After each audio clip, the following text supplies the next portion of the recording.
Hello everyone, welcome to Engineers Vault. मेरा नाम है Harpal Singh. Previous years papers के इस वीडियो में आज हम डिस्कस करेंगे आरपीएससी द्वारा कंडक्ट करवाए गए एसीएफ 2011 के पेपर के बारे में। पेपर 1 में आज हम शुरू कर रहे हैं ऑप्शनल सब्जेक्ट सिविल इंजीनियरिंग का पेपर। इस पेपर में टोटल 200 क्वेश्चंस दिए गए हैं। ये सारे ऑलमोस्ट वन लाइनर क्वेश्चंस हैं जो कि सिविल इंजीनियरिंग के सारे एग्जाम्स के लिए मोस्ट इंपॉर्टेंट क्वेश्चंस हैं। तो मेक श्योर कि आप इस वीडियो को पूरा देखें। सारे 200 क्वेश्चंस हम एक वीडियो के अंदर डिस्कस नहीं कर सकते, तो हमने इस पेपर 1 को पार्ट्स के अंदर डिस्कस करना है। तो चलिए शुरू करते हैं।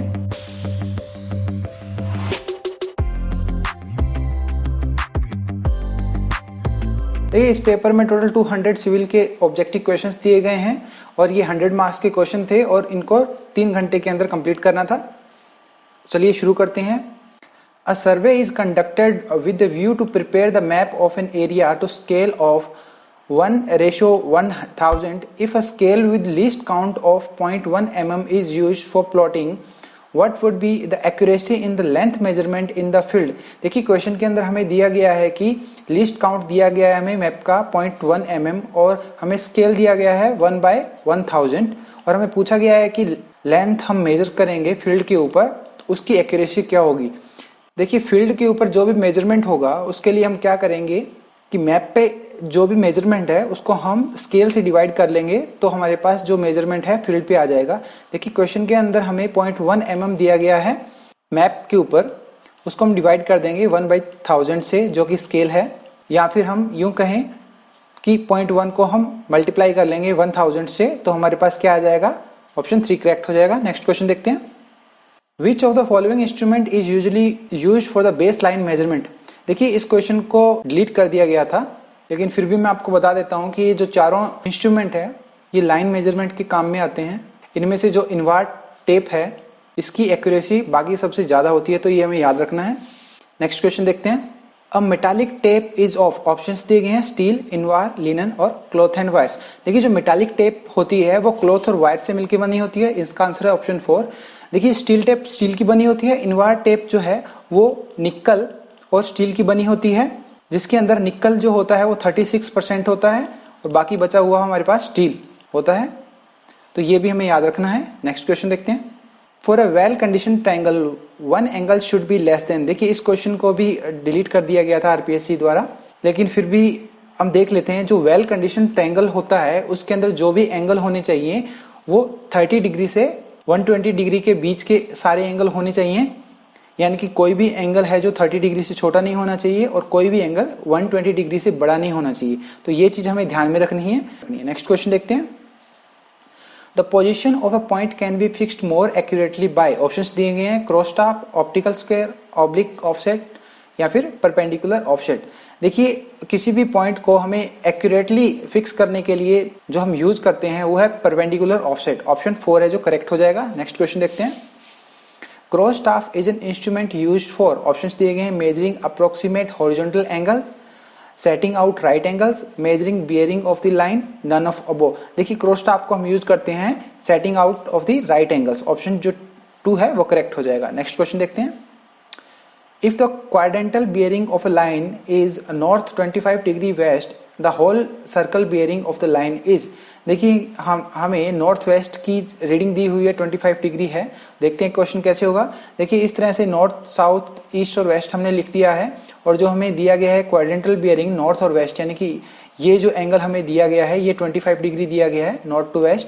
हमसे पूछा गया है कि होल सर्कल बियरिंग क्या है, तो जो नॉर्थ से इसे जो हम मेजर करेंगे क्लॉकवाइज वो होल सर्किल बेयरिंग होगी, तो ये टोटल 360 डिग्री होता है, उसके अंदर 25 डिग्री हम माइनस कर देंगे तो हमारे पास आंसर आ जाएगा option 3, 335 degree.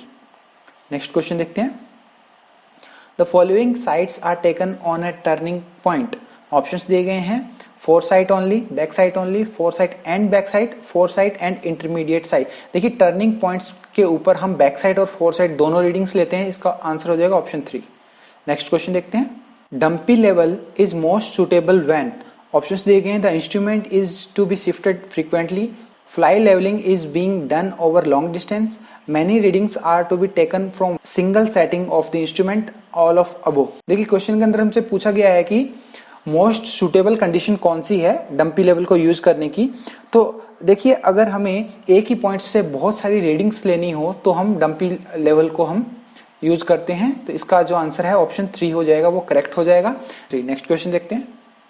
The line joining the points having the same elevation, options दिए गए हैं contour surface, contour line, contour interval, contour gradient. देखिए जो कंटूर लाइन होती है वो सेम एलिवेशन पॉइंट को जोड़ने वाली लाइन को कंटूर लाइन बोलते हैं। तो इसका आंसर हो जाएगा ऑप्शन 2।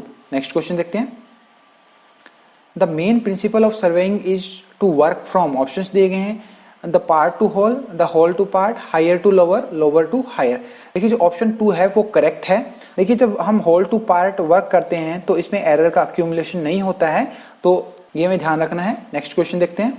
इन प्लेन सर्वेइंग, ऑप्शंस दिए गए हैं the curvature of the earth is taken into consideration, the curvature of the earth is not taken into consideration, the survey extend over small areas, the survey extend over large areas. देखिए इस question को RPC द्वारा delete कर दिया गया था। जो plane surveying जो हम करते हैं वो करते हैं स्मॉल एरियाज के लिए, और इसके अंदर अर्थ के कर्वेचर को कंसीडर नहीं किया जाता है। तो इसके अंदर ऑप्शन 2 और ऑप्शन 3 दोनों करेक्ट हैं, तो ये हमें ध्यान रखना है। नेक्स्ट क्वेश्चन देखते हैं। The curvature and refraction correction in levelling are space to be observed reading, options दिए गए हैं both additive, both subtractive, subtractive and additive respectively, additive and subtractive respectively. देखिए जब लेवलिंग के अंदर हम कर्वेचर और रिफ्रैक्शन करेक्शन की बात करते हैं तो इनके जो साइन होते हैं ये अपोजिट साइन होते हैं। इसका मतलब ये है कि जो कर्वेचर करेक्शन होता है वो नेगेटिव होता है और जो रिफ्रैक्शन करेक्शन होता है वो पॉजिटिव होता है। इसका मतलब इसका जो आंसर है वो ऑप्शन 3 है, वो करेक्ट हो जाएगा। जो कर्वेचर करेक्शन है वो सब्सट्रैक्टिव होता है नेचर में, और जो रिफ्रैक्शन करेक्शन होता है वो एडिटिव होता है। नेक्स्ट क्वेश्चन देखते हैं। Sampling is the process of determining the quality of, options दिए गए हैं small part from a large group from a small part, small group at random, small group from a small part. देखिए किसी भी एक large sample की अगर हमें क्वालिटी को चेक करना होता है तो उसके लिए हम क्या करते हैं, उसका सैंपल लेते हैं। जो सैंपल लेते हैं उसका साइज क्या होता है, स्मॉल साइज होता है। यानी कि हम क्वालिटी चेक कर रहे हैं लार्ज ग्रुप की, लेकिन उसके अंदर से क्या कर रहे हैं, हम स्मॉल सैंपल को हम टेस्ट कर रहे हैं। तो इसका मतलब इसका आंसर हो जाएगा ऑप्शन 2, लार्ज ग्रुप की हम क्वालिटी चेक कर रहे हैं from a small part. Next question देखते हैं। In big construction project the percentage cost of construction equipment in terms of the total project cost is about, options दिए गए हैं 15 से 30%, 10 से 20%, 5 से 10% या फिर 45 से 50%। देखिए किसी भी बिग कंस्ट्रक्शन प्रोजेक्ट के अंदर कोई भी जो कॉस्ट ऑफ कंस्ट्रक्शन इक्विपमेंट रहता है वो नॉर्मली टोटल प्रोजेक्ट की कॉस्ट का 15 से 30% होता है। तो इसका आंसर जो ए वो करेक्ट हो जाएगा। नेक्स्ट क्वेश्चन देखते हैं। One of the main disadvantage of the bar chart for construction management is, देखिए ये क्वेश्चन भी आरपीसी द्वारा डिलीट कर दिया गया था तो इसे हम डिस्कस नहीं करेंगे। नेक्स्ट क्वेश्चन देखते हैं। The security deposit is, option दिए गए हैं refunded as soon as construction is over, not refunded, refunded in the middle of the contract, refunded after maintenance period। देखिए जो सिक्योरिटी डिपॉजिट करते हैं तो उसको रिफंड किया जाता है मेंटेनेंस पीरियड के बाद। आंसर 4 जो है करेक्ट हो जाएगा। नेक्स्ट क्वेश्चन देखते हैं। Fly ash is residue generated from, options दिए गए हैं chemical industries, hydel power plant, nuclear power plant या फिर थर्मल पावर प्लांट। देखिए जो फ्लाई ऐश है वो रेजिड्यू रहता है थर्मल पावर प्लांट के अंदर, कोल का रेजिड्यू रहता है। तो इसका आंसर हो जाएगा ऑप्शन 4। नेक्स्ट क्वेश्चन देखते हैं। Maximum pitch in any staircase is, देखिए किसी भी स्टेयरकेस के अंदर जो पिच रहती है, जो उसका एंगल रहता है हॉरिजॉन्टल से, तो उसकी जो वैल्यू होती है उसको हम नॉर्मली 25 से 40 डिग्री के बीच में रखते हैं। तो जो मैक्सिमम वैल्यू होगी वो होगी 40 डिग्री और जो मिनिमम वैल्यू होगी वो होगी 25 डिग्री। तो ये हमें याद रखना है। इस क्वेश्चन के अंदर हमसे मैक्सिमम पिच पूछा गया है तो इसका आंसर हो जाएगा ऑप्शन 3, 40 डिग्री। नेक्स्ट क्वेश्चन देखते हैं। The advantage of concrete pile over a timber pile, options दिए गए हैं no decay due to termites, ये करेक्ट है। नो रिस्ट्रिक्शन ऑन लेंथ, ये भी करेक्ट है। हायर बेयरिंग कैपेसिटी, ये भी करेक्ट है। ऑल ऑफ 4, तो इसका आंसर हो जाएगा ऑप्शन 4। नेक्स्ट क्वेश्चन देखते हैं। Which of the following is purest form of iron, options दिए गए हैं cast iron, wrought iron, mild iron या फिर हाई कार्बन आयरन। देखिए जो प्योरेस्ट फॉर्म ऑफ आयरन होती है वो होती है रॉट आयरन, जिसके अंदर 0.15% से भी कम इंप्योरिटीज रहती है कार्बन की। तो ये हमें ध्यान रखना है। नेक्स्ट क्वेश्चन देखते हैं। Critical path method CPM network is, options दिए गए हैं activity oriented, event oriented, both activity and event oriented, none of these. देखिए जो सीपीएम होता है वो एक्टिविटी ओरिएंटेड होता है और जो PERT होता है वो इवेंट ओरिएंटेड होता है, तो ये में ध्यान रखना है। इस क्वेश्चन का आंसर हो जाएगा ऑप्शन 1। नेक्स्ट क्वेश्चन देखते हैं। The longitudinal shearing stress acting on a surface between steel and concrete are called, options दिए गए हैं bond stresses, tensile stresses, compressive stresses या फिर नन ऑफ दीज। देखिए स्टील और जो कंक्रीट के अंदर जो स्ट्रेसेस होते हैं उनको हम बोलते हैं बॉन्ड स्ट्रेसेस। इसका आंसर हो जाएगा ऑप्शन 1। नेक्स्ट क्वेश्चन देखते हैं। The live load on flat roof where access is provided is generally taken to be in Newton पर mm स्क्वायर। ऑप्शंस दिए गए हैं 1500, 200, 150 या फिर 2000। देखिए लाइव लोड जो है उसको हम कंसीडर करते हैं जो IS कोड के अकॉर्डिंग 1500 न्यूटन पर mm स्क्वायर जो उसको हम कंसीडर करते हैं, तो इसका आंसर हो जाएगा ऑप्शन 1। नेक्स्ट क्वेश्चन देखते हैं। The minimum longitudinal reinforcement in a column is provided as a percentage of gross sectional area of the column, this percentage is, options दिए गए हैं 0.6%, 0.8%, 1%, नन ऑफ दीज। देखिए जो मिनिमम लॉन्गिट्यूडनल रीइंफोर्समेंट हम provide करते हैं ग्रोस सेक्शनल एरिया का वो रहता है 0.8%, तो इसका आंसर हो जाएगा ऑप्शन 2। देखिए जो मैक्सिमम रीइंफोर्समेंट हम प्रोवाइड करते हैं किसी कॉलम में वो रहता है 4% या फिर 6%। देखिए 4% जब रहता है जब हम ओवरलैपिंग प्रोवाइड करते हैं रीइंफोर्समेंट के अंदर, और 6% तब रहता है जब लॉन्गिट्यूडनल रीइंफोर्समेंट के अंदर हम ओवरलैपिंग प्रोवाइड नहीं करते हैं। तो ये बातें भी हमें ध्यान में रखनी है। नेक्स्ट क्वेश्चन देखते हैं। The diameter of lateral ties in a column is taken as, options दिए गए हैं 1/4 of the diameter of the longitudinal bar, 6 mm, greater of 1 and 2, none of these. देखिए इस तरह से कोई कॉलम दिया गया है रेक्टेंगुलर कॉलम, इसके अंदर ये जो रीइंफोर्समेंट होती है लॉन्गिट्यूडनल बार्स रहती हैं और जो हॉरिजॉन्टली प्रोवाइड की जाती हैं ये टाई बार रहती हैं। देखिए इन टाई बार का जो नॉर्मली हम साइज रखते हैं ये 6 mm से कम नहीं होना चाहिए और इन लॉन्गिट्यूडनल बार्स का 1/4 होता है। तो जो इस 1/4 ऑफ दी लॉन्गिट्यूडनल बार का जो हम डायमीटर प्रोवाइड करते हैं वो, और 6 mm से जो भी बड़ा होगा तो उस साइज का हम टाई बार प्रोवाइड करते हैं, तो इसका आंसर हो जाएगा option 3, greater of 1 and 2। Next question देखते हैं। The maximum permissible slenderness ratio of a tension member liable to reversal of stress due to action of wind and earthquake. देखिए question के अंदर हमसे लेमडा की वैल्यू पूछी गई है किसी भी टेंशन मेंबर के अंदर, और उसके अंदर क्या है विंड और अर्थक्वेक फोर्सेज जो है एक्ट कर रहे हैं। तो देखते हैं IS कोड क्या बोलता है। देखिए कोई भी टेंशन मेंबर हो और उसके अंदर क्या है कि डायरेक्ट स्ट्रेसेस लग रहे हों और विंड और सिस्मिक फोर्सेस जो एक्ट नहीं कर रहे हों, तो उसके अंदर स्लेंडरनेस रेशियो की वैल्यू होती है 180, और अगर अर्थक्वेक फोर्सेस और जो विंड फोर्सेस एक्ट कर रहे हों तो उसके अंदर लेमडा को हम लेते हैं 350, तो इसका आंसर हो जाएगा ऑप्शन 2। तो ये दोनों वैल्यू हमें याद रखनी है। नेक्स्ट क्वेश्चन देखते हैं। In a slab the minimum mild steel reinforcement provided is, options दिए गए हैं 0.12%, 0.50%, 0.10% of its gross sectional area या फिर नन ऑफ अबो। देखिए माइल्ड स्टील की जब हम बात करते हैं तो उसके लिए हम प्रोवाइड करते हैं 0.15% of its gross sectional area, और अगर हमें क्वेश्चन में पूछा जाए कि HYSD बार की बात बताएं तो उसमें हम प्रोवाइड करते हैं 0.12% of its gross sectional area. तो क्वेश्चन में माइल्ड स्टील पूछा गया है तो इसका आंसर हो जाएगा ऑप्शन 2। नेक्स्ट क्वेश्चन देखते हैं। The effective length of a compression member which is effectively held in the position at both end but not restrained in the direction is। देखिए क्वेश्चन के अंदर हमसे पूछा गया है कि कोई भी कंप्रेशन मेंबर है और दोनों पॉइंट्स पे वो हिंज है, तो ये एक स्टैंडर्ड फॉर्म हो जाएगी। तो स्टैंडर्ड फॉर्म के लिए इफेक्टिव जो लेंथ हम कहते हैं वो होती है L, इसकी लेंथ के बराबर रहती है। और इसके अलावा अगर हम कंडीशन हमारी एंड कंडीशन अगर चेंज होती है तो उसके अकॉर्डिंग हमारी जो इफेक्टिव लेंथ्स हैं वो भी चेंज होती हैं। तो इसके साथ साथ इफेक्टिव लेंथ के साथ साथ हमें बकलिंग लोड का फॉर्मूला भी याद रखना है जो कि pi square EI divided by L square होता है, और ये फॉर्मूले में जो L रहता है वो इफेक्टिव लेंथ रहती है। अगर इफेक्टिव लेंथ चेंज होगी तो बकलिंग लोड की वैल्यू भी चेंज होती है, तो ये भी हमें ध्यान रखना है। क्वेश्चन में हमसे जो पूछा गया है तो उसका आंसर हो जाएगा ऑप्शन 1। नेक्स्ट क्वेश्चन देखते हैं। The maximum deflection for a steel beam as per IS code should not be, options दिए गए हैं 1/150 of this one, 1/250 of this one, 1/325 of this span, 1/350 of this span। देखिए हमें question के अंदर पूछा गया है स्टील बीम के बारे में, तो हमें कंफ्यूज नहीं होना है। स्टील बीम और आरसीसी बीम के अंदर ये जो वैल्यू होती है मैक्सिमम डिफ्लेक्शन की वो डिफरेंट रहती है। तो स्टील बीम के लिए हमें याद रखना है जो डिफ्लेक्शन रहता है उसकी वैल्यू होती है मैक्सिमम डिफ्लेक्शन की 1/325 of the span. Next question देखते हैं। In a reinforced concrete pedestal is defined as compression member whose effective length does not exceed its lateral dimension by।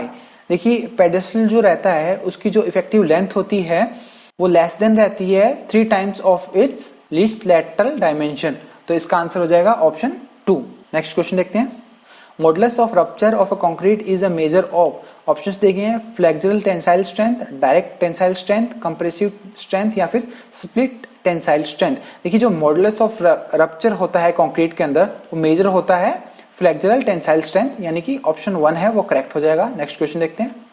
Individual variation between test strength of a sample should not be more than, options दिए गए हैं ±5% of the average, ±10% of the average, ±15% of the average या फिर ±20% of the average. देखिए कोई भी जब हम स्ट्रेंथ का टेस्ट करते हैं किसी भी कंक्रीट ब्लॉक के अंदर तो जो इंडिविजुअल जो टेस्ट रिजल्ट आते हैं तो उसकी जो वैल्यू है एवरेज से वो ±50% से ज्यादा वेरिएशन उसमें नहीं होना चाहिए। तो इसका आंसर हो जाएगा ऑप्शन 3। नेक्स्ट क्वेश्चन देखते हैं। If nominal shear stress tau v exceed the design shear strength of the concrete tau c, the nominal shear reinforcement as per IS 456-2000 shall be provided for a shear stress equal to। देखिए question के अंदर हमें बोला गया है कि कोई भी नॉमिनल शेयर है वो टो वी है और जो design shear strength of the concrete है वो टो सी है, यानी कि टो वी शेयर स्ट्रेस जो किसी बीम पे लग रहा है और उसमें से कंक्रीट जो है वो टो सी शेयर स्ट्रेस को बियर कर सकता है। तो हमें जो रीइंफोर्समेंट प्रोवाइड करना है जो बाकी का बचा हुआ जो शेयर स्ट्रेस रहता है उसके लिए हम प्रोवाइड करेंगे, यानी कि टो वी माइनस टो सी है उसके लिए हम जो है शेयर रीइंफोर्समेंट प्रोवाइड करेंगे। तो ऑप्शन जो 3 है वो करेक्ट हो जाएगा। नेक्स्ट क्वेश्चन देखते हैं।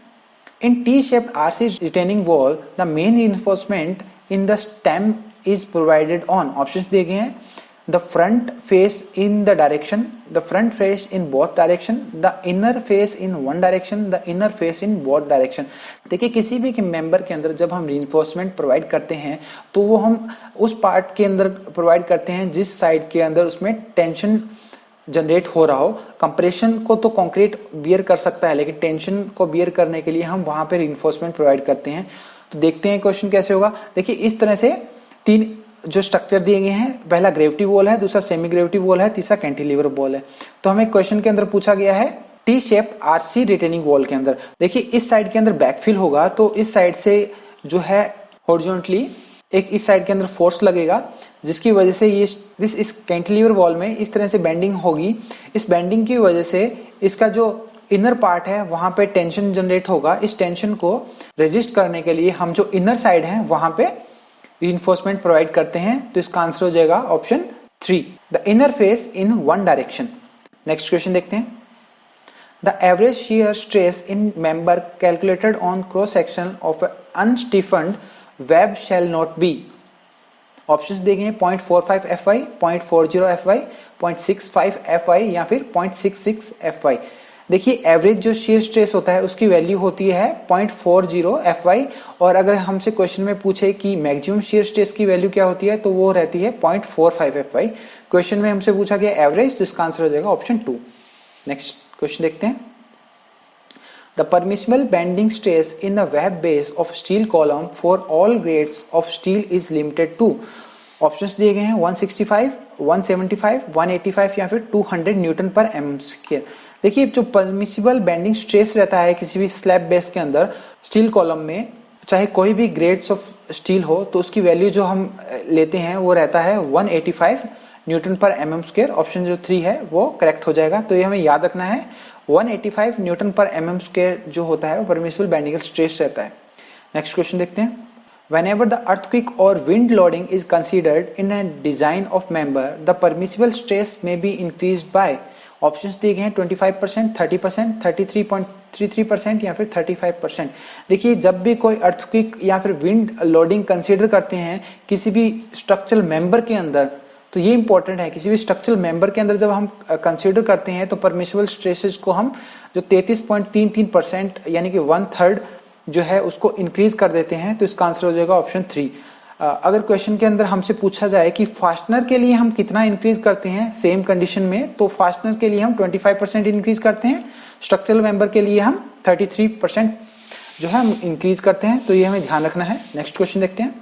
When width B, effective depth D, overall depth D, the maximum area of reinforcement in RCC beam shall not exceed। देखिए कोडल प्रोविजन के अकॉर्डिंग जो maximum area of reinforcement in beam रहता है वो रहता है 4% of the gross sectional area, यानी कि जो यहाँ पे जो डेप्थ है वो टोटल डेप्थ आएगी, न कि इफेक्टिव डेप्थ। तो इसका आंसर हो जाएगा ऑप्शन 2।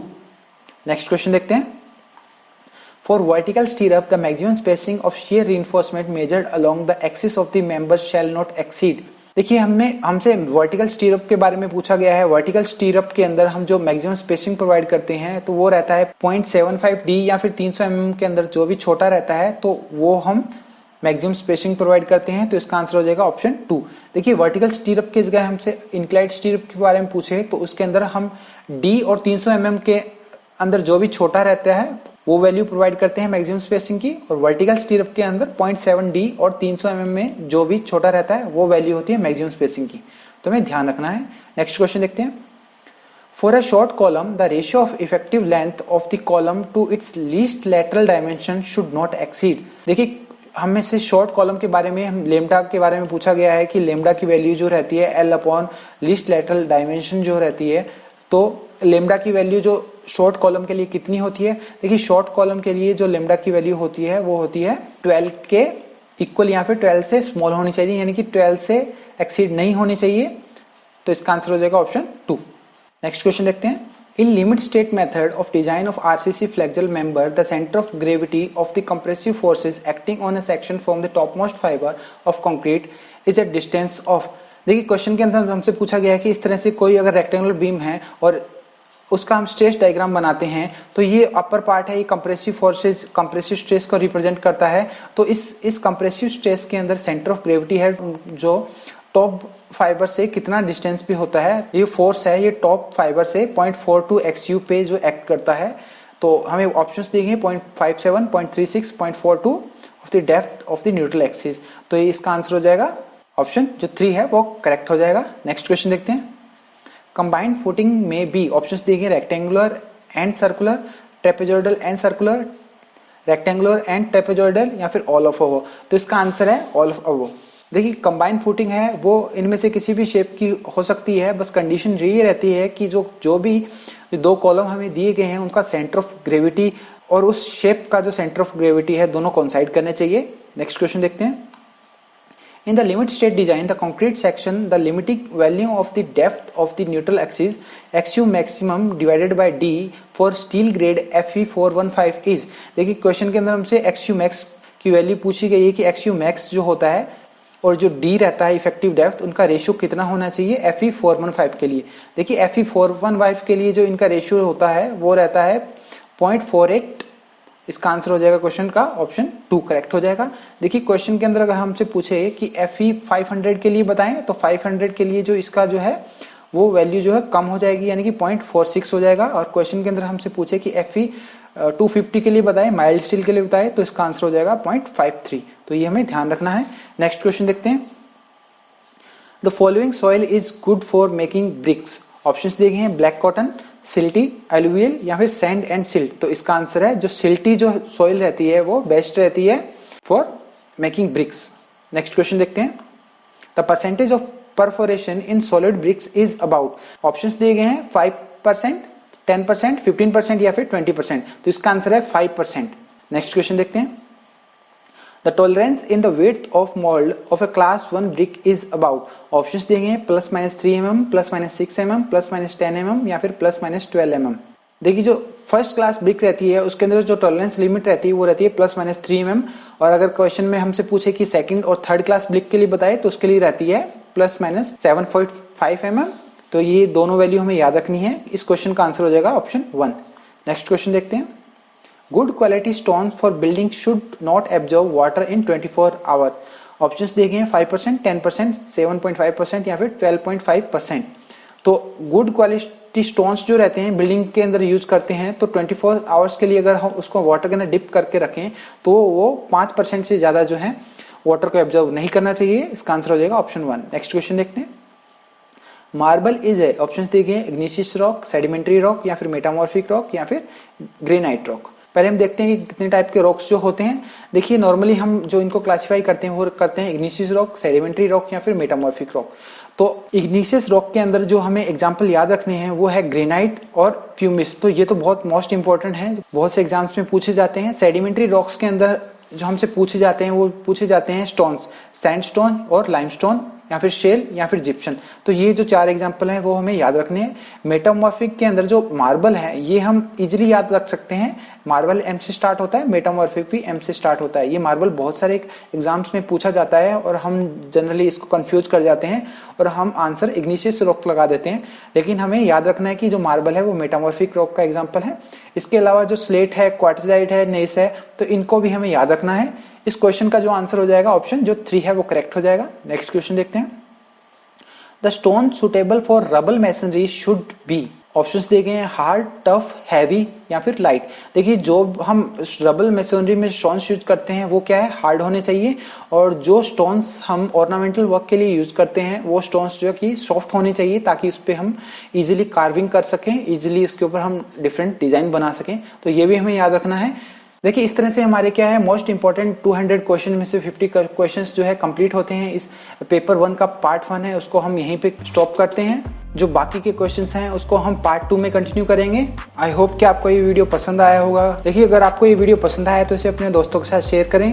बिजनेस वर्ल्ड के चैनल पे इस तरह के और भी वीडियोस हम लेके आते रहेंगे, इसलिए आप चैनल को सब्सक्राइब भी करें ताकि आप हमारा कोई भी नया वीडियो मिस ना करें। आपकी कोई भी क्वेरीज हो, आपके कोई भी सजेशन हो तो आप नीचे कमेंट बॉक्स के अंदर हमें लिख सकते हैं, या फिर आप हमें डायरेक्ट ईमेल भी भेज सकते हैं। इन पेपर्स के पीडीएफ और इम्पोर्टेंट स्क्रीनशॉट के लिए आप हमें टेलीग्राम पे फॉलो कर सकते हैं। So keep watching, keep sharing, see you in the next video. नमस्कार।